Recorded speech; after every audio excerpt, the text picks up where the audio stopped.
Une aussi vidéo pour moi, mon homme ne me donne pas de sous. Moi-même, je travaille, mais lui, il ne me donne rien du tout. Même pour aller chez lui, moi-même, je paye aller-retour. Oh, ma chérie, c'est quelle relation ça? Hein? J'espère qu'il ne te donne pas parce qu'il n'a pas, hein, parce qu'il est encore étudiant, qu'il n'a rien. Hein? Et quand on est étudiant, on ne se met pas dans des relations de copinage, dans des relations de fiançailles.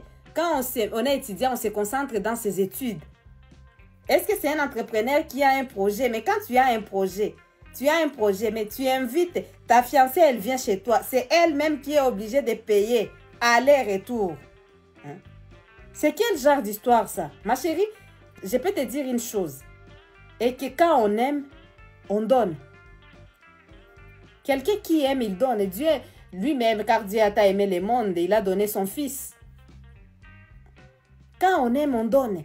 Il n'y a pas d'amour sans donner, quoi. D'accord? Maintenant, toi, tu as tes intuitions. Je pense que dans ta relation-là, ce n'est pas seulement ça que tu as vu. Ce n'est pas seulement le fait qu'il ne te donne pas des sous que tu as vu. Peut-être qu'il y a d'autres indices et nous avons l'intuition. Il y a d'autres indices qui te montrent que cet homme ne te convient pas. Est-ce qu'il t'aime? Bah, franchement, je ne saurais pas te dire. Mais il faut savoir que quand on aime, on donne. D'accord? Et tu as ton intuition. Prends ta décision. Est-ce qu'il t'a pris comme acquise? Donc, même à la maison. Imagine-toi, vous êtes à la maison, il va te dire non, et je ne t'achète rien, même des vêtements, parce que toi aussi tu travailles. Non. Un homme est censé être responsable. Un homme est censé être le chef de famille. Et un homme doit mériter sa place de chef. Les hommes qui êtes là, qui me regardez, donnez. Donnez. Si vous aimez, vous donnez. Quand on aime, on donne. Tu ne peux pas dire à ta fiancée de venir te visiter et puis tu dis, elle-même, elle paye aller-retour. C'est quoi ce genre de choses? Raison pour laquelle je vous ai dit, les filles, des fois, bon, aller chez lui, c'est bien, bon, de temps en temps, vous êtes amoureux et tout. Mais les histoires là d'aller, tu vas chez lui, tu fais les ménages, tu fais tu fais tout la vaisselle, la cuisine, pour montrer genre, tu es trop arrivé, ce n'est pas du tout bien. L'homme doit savoir qu'il t'épouse. Pourquoi? Ce n'est pas pour être sa femme de ménage. Bien sûr, tu vas faire les ménages, tu vas t'occuper de ta maison. Lui-même, il va s'en occuper. Et parce que c'est important, vous vivrez dans cette maison-là. Mais il ne faut pas qu'il t'épouse pour remplacer sa mère. Hein. Il ne doit jamais t'épouser pour remplacer sa mère. D'accord? Donc, ma chérie, félicitations déjà parce que tu travailles. Parce que j'allais te dire, il faut que tu travailles et tout et tout. Tu m'as dit que tu travailles. Très bien. Continue ton travail, continue ton business et continue ce que tu fais. Mais examine cet homme. Voilà, les jours où il te dit encore, oh non, viens me rendre visite et tout et tout. Et tu vas lui demander, est-ce que tu vas m'envoyer un Uber? Est-ce que tu vas m'envoyer un taxi et tout? Et tu vas payer un taxi pour que je vienne? Peut-être que c'est un homme qui ne donne pas. Peut-être que c'est un homme qui n'a pas l'intuition. Mais en tout cas, quand on aime, l'esprit est activé. D'accord?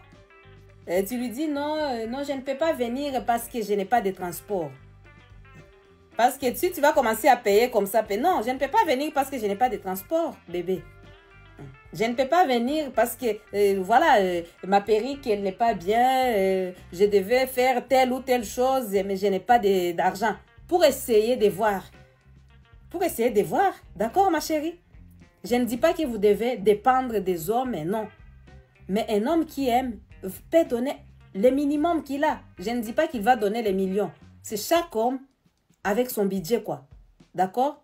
Peut-être qu'il ne va pas prendre soin de toi à 100% parce que vous n'êtes pas encore marié, tu as encore tes parents et tout et tout. Voilà. Mais il peut au moins faire le minimum. Le minimum, c'est au cas où vous allez au restaurant, il paie les tickets. Et au cas où tu vas chez lui, il paie les tickets, les taxis aller-retour. Et au cas où tu as besoin d'une petite chose, et même sans que tu lui demandes, il peut te donner des petites choses là. D'accord? Fais attention à toi. Écoute ton intuition. Sois sage et intelligente. Nous sommes les femmes, notre courbe. Plus on grandit, plus on est plus désirable. D'accord? Il faut qu'on accepte l'évidence et qu'on arrête de se voiler la face. Si ça se trouve que quand il va trouver vraiment la femme la copine ou la fiancée qu'il aime vraiment, il donnera. Tu vois un peu? Donc, dans tous les cas, s'il t'aime réellement, il faut lui mettre, les mettre dans les droits chemins, comme on vient de dire. Et s'il ne t'aime pas, il ne va pas, tu ne pourras pas les mettre dans les droits chemins. Hein? Il va t'abandonner, il va dire que tu es une femme matérialiste, il va t'abandonner. Et c'est tout bénéf pour toi. C'est mieux qu'il t'abandonne maintenant. Au moins, tu sais que tu vas faire encore ton choix, que de vivre avec lui. Et puis, il t'abandonne après 5 ans. D'accord? C'est mieux de connaître la réalité maintenant. Ok, ma chérie? En tout cas, je suis Joyce et je suis votre sexothérapeute préférée. Partagez. Parce que si on partage, on n'est pas égoïste et abonnez-vous. Je vous fais des gros bisous. Et je vous souhaite de trouver vraiment des maris qui vous conviennent.